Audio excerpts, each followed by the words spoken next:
G'day guys and gal. As we know, the pros and cons list of joining Chaos has quite a few more cons on it than it does pros, especially since when you die as a Chaos follower, the demons of the warp will torture, tear apart, then devour your soul. Yeah, sick reward for service, mate. However, there is one path on the road to hell that does end up being pretty awesome. The path is the ascension to become a demon prince, where you get to maintain your own consciousness, become immortal, borderline unkillable, and super duper powerful. It's pretty much the ultimate goal of most Chaos followers, and I can see why. You get all the benefits without pretty much any of the negatives. No two demon princes are alike, and their creation process is entirely different to that of a normal demon, having their mortal soul elevated rather than the traditional shard of a Chaos God situation that the other demons have. They are fun, interesting, and will make the next 10 minutes of your life super fulfilling. But before we talk about the men and women who have the Guinness World Record for how much Chaos Kool-Aid they managed to drink without turning into a Chaos spawn, you remember those awesome nude cosplay calendars I was selling? Well, as I was cleaning out my office, I found a couple boxes of spares and thought, hey, it's nearly Christmas and Black Friday, so instead of performing the ultimate heresy and just, like throwing these perfectly good calendars out that are still valid since they are for 2023, why not just list them at a discounted rate and make sure they all get to a good home? So if you missed out on the calendars or want to get someone special the best damn Christmas gift ever, then pick up a calendar. Any that aren't sold by next week will just get thrown in the bin, so this is the last chance there will ever be to see these photos. Today we'll go over the lore of the demon princes, how they're chosen, some of the more interesting demon princes, and just whatnot.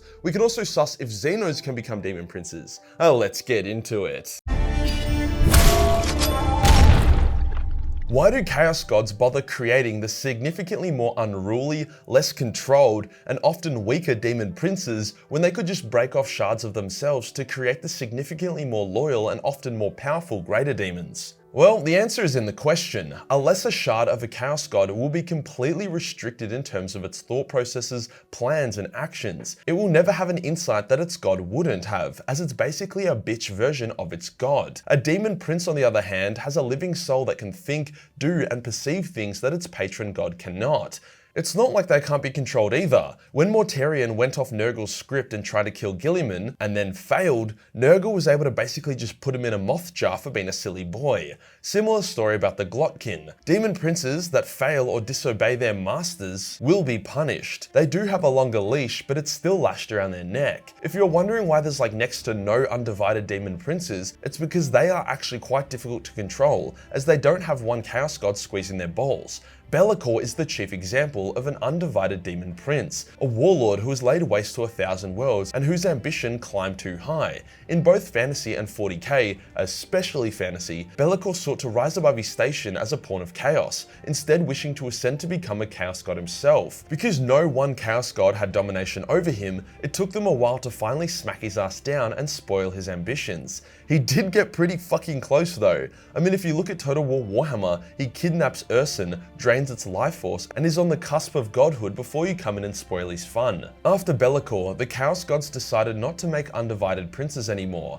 only making an exception for Lorgar, who is such a simp for chaos that he wouldn't try shit like that, or Perturabo, who may not even be a demon prince if the fan theories are to be believed. But how does one actually become a demon prince? Well, the method really depends on which god you want to serve, but the general idea is that you have to do something to attract the direct gaze of your patron god, and for them to be so impressed that they bless you with demonic ascension, rather than just smite you on the spot for taking up their time. Khorne is pretty straightforward. Be a hectic warrior who claims the skulls of many mighty foes, and then present those skulls to Khorne. Nurgle, you gotta take a massive shit. A shit so deadly that it can topple entire governments and bring planets to its knees. You basically gotta spread fucked up plagues, which can be kinda hard when you yourself are immortal, hence are very susceptible to dying to the plague you're trying to release. Slaanesh is a bit more vague and intricate. There is no one method to attract the Prince of Pleasure's gaze, but it's more so becoming so obsessed with a single depravity that you are able to cause massive pleasure and suffering with it. Even then, it does kinda depend on Slaanesh's mood. If she's cranky, you might get smited despite pulling off an epic blood orgy, and if she's in the mood, you might get demonic ascension with a pretty mid show of devotion. One demon prince of Slaanesh was able to ascend by fucking over and stealing power from the Prince of Pleasure, which in turn impressed her. Basically, this mortal figured out a way to summon greater demons of Slaanesh into a prison. She would then absorb them into herself to grant herself youth and vitality. She was able to do this without falling to Slaaneshi corruption. As those demons were pretty big shards of Slaanesh, she was straight up stealing power from Chaos. When Slaanesh realized, she turned the woman into a demon prince instead of just raging at her out of pure respect. It's very difficult to quantify the reason for Titsnitch's servants being chosen to ascend. Titsnitch will seemingly turn his greatest champions into Chaos Spawn whilst elevating his pretty mid-tier champions to demon princes at random. However, there is a method to this madness. Titsnitch loves the confusion and chaos that comes from random schemes that can sometimes overlap or even clash. So he likes to choose free-thinking, independent schemers who would go out and create their own schemes instead of just trying to simp for Titsnitch and do whatever he wants. After all, any scheme, even ones not orchestrated by Titsnitch, still empower the changer of ways. Out of all the demon princes, the Titsnitchian ones have the most free will, or at least that's what their patron god wants them to think. But what's the deal with demon primarchs? Are they demon princes or something more? I mean, yes, they're basically just demon princes. After all, they had a mortal soul and then they ascended to demon status. However, they are way more powerful than a normal demon prince, as generally the power of a demon prince depends on how powerful their soul was when they ascended. It's actually quite rare for a demon prince to have more raw power than a greater demon, but in the case of the demon primarchs, they absolutely do. Since primarchs were so much more valuable than normal mortals, the chaos gods were desperate to get them, hence they did away with their usual demon prince recruitment bullshit. Pretty much as soon as the primarch was willing, they would be allowed to ascend. For Mortarion, he was actually forced by Nurgle. Him and his legion were tricked into entering Nurgle's realm, where they begun getting turbo-raped by Nurglite aides until he pledged to Nurgle to stop the pain. Angron didn't even become a demon prince consensually. He was forced to by Lorgar's ritual, as he was mid-aneurysm. Fulgrim was desperate to ascend and nearly killed Perturabo to do so. Magnus was low-key forced into it by Titsnitch's schemes, whilst Perturabo's status as a demon prince is unknown. I'll elaborate on Perty because people are confused and it doesn't help if I just say, and yeah, fucking maybe not. It's stated in lore that Perturabo ascended to Demon Prince after defeating Rogel Dawn at the Iron Cage and sacrificing a bunch of Imperial Fist Gene Seed to Chaos. He did this as due to Fulgrim's own ascension, Perty was slowly dying, so this demonic ascension would basically prevent that. However, there are clues that indicate Perty just pretended to ascend and he's still a fact quote-unquote immortal. The evidence is that firstly he loathes Chaos and the control it has over his brothers. He regularly indicates that he would rather die than join them in their depravity and servitude.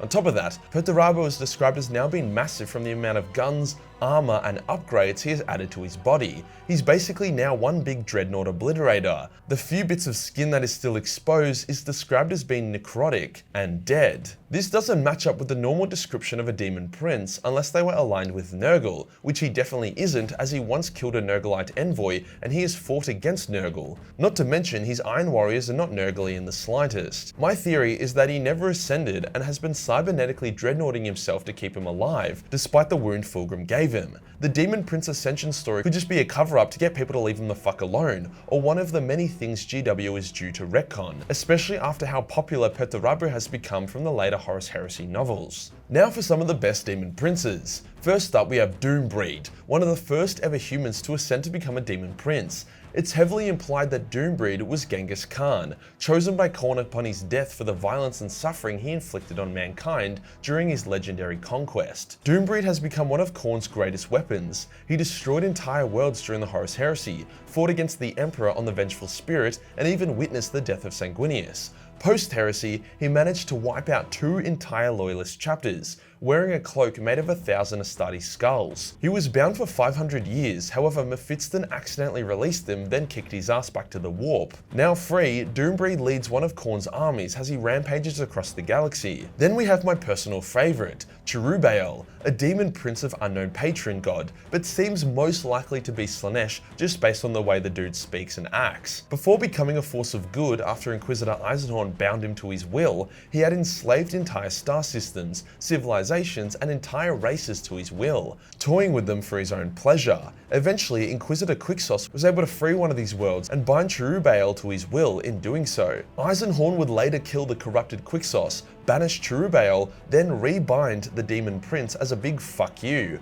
Although Eisenhorn and Cherubbaal would fight a battle of the wills for the next few centuries, Eisenhorn would eventually achieve total domination over Cherubbaal via getting empowered by a Chaos device and learning Announcia, the language of the universe. There used to be a human world caught in the grips of a warp storm for millennia that kept pissing off the Chaos Gods with how resistant to corruption the people on it were. Time and time again, the Chaos Gods assailed the world, only to be pushed back. However, eventually a few key people on the world were able to help the Chaos Gods achieve final victory. These include the now infamous Slaaneshi Demon Prince Nkari, as well as the Nergalite Prince Bubonicus. Although the Bube boy doesn't feature much, Nkani is pretty famous, playable in Total War Warhammer, and is one of the princes that directly engaged the Emperor in battle. Didn't go so well for Nkani, but still impressive to give it a crack. I thought these two were worth mentioning as it's pretty rare to get two princes out of the one conflict. Now the big question, where the fuck are the Xenodemon princes? We know that there are Xeno empires that worship chaos, but we don't ever seem to find Xenodemons.